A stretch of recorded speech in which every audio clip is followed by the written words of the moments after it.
నిన్నైతే Andhra Pradesh intermediate results అయితే వచ్చినాయి. ఫస్ట్ ఇయర్ పాస్ పర్సంటేజ్ పోయినసారి కంటే 3% పెరిగిందంట. ఫస్ట్ ఇయర్ది 3% పెరిగింది లాస్ట్ ఇయర్ కంటే పాస్ పర్సంటేజ్. అలాగే సెకండ్ ఇయర్ది వచ్చేసి 5% పెరిగిందంట. అంటే బాగా డెవలప్ అవుతుంది. 5% అంటే చాలా ఎక్కువే, 3% అంటే ఇంకా చాలా ఎక్కువే. ఉత్తీర్ణత శాతం బాగుంది, అంటే బాగా చదువుతున్నారనమాట పిల్లలు.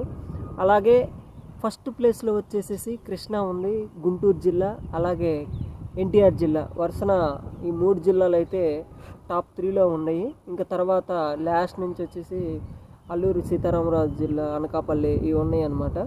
టాప్ 3లో అయితే కృష్ణా, గుంటూరు, ఎన్టీఆర్ జిల్లాలు ఉన్నాయి అన్నమాట. అయితే ఇయర్కి పర్సంటేజ్ అనేది కొంచెం కొంచెం పెరుగుతూ ఉంది. ఈ ఇయర్ మంచిగా పెరిగింది. ఫస్ట్ ఇయర్ 3%, సెకండ్ ఇయర్ 5% అంటే గ్రేట్ అని చెప్పవచ్చు. మంచి మార్కులు వచ్చి పాస్ అయిన ప్రతి ఒక్కరికి ఆల్ ది బెస్ట్.